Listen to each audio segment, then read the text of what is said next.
রাস্তার যানজট সৃষ্টি হচ্ছে, মানুষের ভোগান্তি, চলাচলের জন্য সমস্যা। যারা যারা গাড়ি পার্কিং করতেছে এর কি কোনো অনুমতি আছে? অনুমতি বলতে এইখানে যে কাউন্টারগুলো আছে কাউন্টারগুলোর সামনেই থাকে, এতে কোনো সমস্যা আর সাময়িক সমস্যা হয়।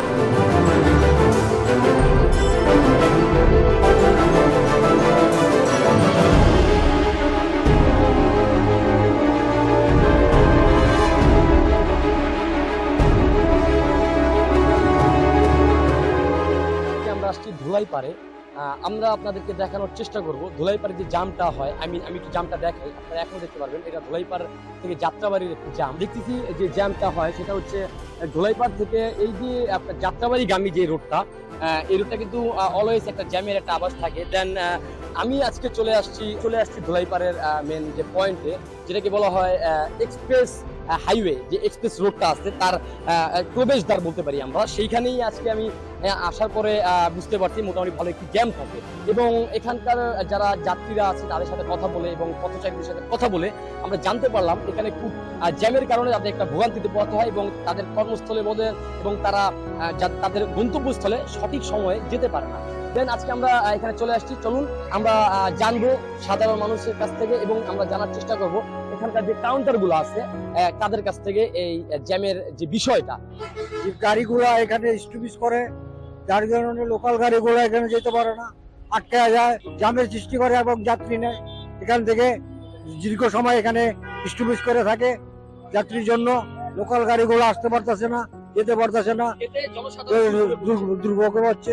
আসলে ধুলাইপাড়ে বিভিন্ন গাড়ির কারণে চত্বর যদিও কমানো হয়েছে কিন্তু যানজট কমে নাই। একটাই কারণ, বিভিন্ন গাড়িগুলি কাউন্টারগুলি রোডের উপর বসাইছে, রোডের উপর বসানোর কারণে এই জ্যামগুলি লেগে থাকে।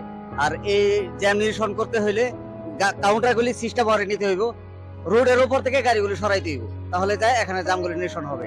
আরেকটা হইলো এই জ্যামটা পুস্তকলা বন্ধ চলে যা, যতদূর মানুষ সময় মতো আসা যাওয়া করতে পারে না, যার যে সময় নিয়ে বাজেট নিয়ে বা যে সময়টা নিয়ে তারা এক জায়গায় গন্তব্যস্থানে যাইতে পারতেছে না।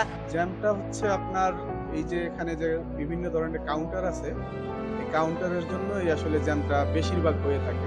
কারণ এখানে হইছে একটা গাড়ি রাখার স্থান না, কিন্তু রাইখা তারপরে দাঁড় করে বিভিন্ন প্যাসেঞ্জার উঠায় ডাকাডাকি বিভিন্ন, এই জন্য এটা একেবারে এদিক থেকে যাত্রাবাড়ি পর্যন্ত, এদিক থেকে এই পর্যন্ত পুরোটাই জ্যাম হয়ে থাকে।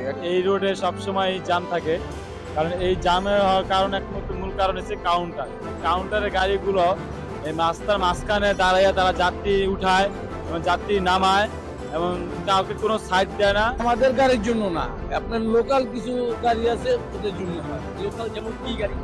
লোকাল আপনার অনেক ধরনের, বরিশাল আছে, বরিশালের অনেক ধরনের গাড়ির জন্য হয়। আমাদের গাড়ি কাউন্টারে 2 মিনিট দাঁড়ায়, যাত্রী নিয়ে চলে যায়, আমাদের গাড়ির কোনো প্লেস নাই। কিন্তু এর জন্য তো এই যে তারা দাঁড়িয়ে তাদের বাসগুলি স্টপেজে রাখার কারণে দীর্ঘ একটি জ্যাম সৃষ্টি হচ্ছে এবং সাধারণ মানুষ কিন্তু একটা ভোগান্তিতে পড়ছেন। এই বিষয়ে আপনার কি অভিমত আছে?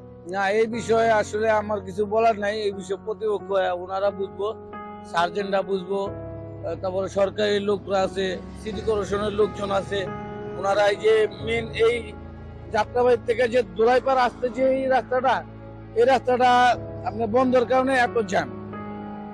আপনার ঘুরে আসতে হয় অনেক দূর দিয়ে, আপনার সায়দাবাদ হয়ে আপনার নবীনগর দিয়ে বের হইতে হয়, এই জন্য এটা জ্যাম হয়েছে।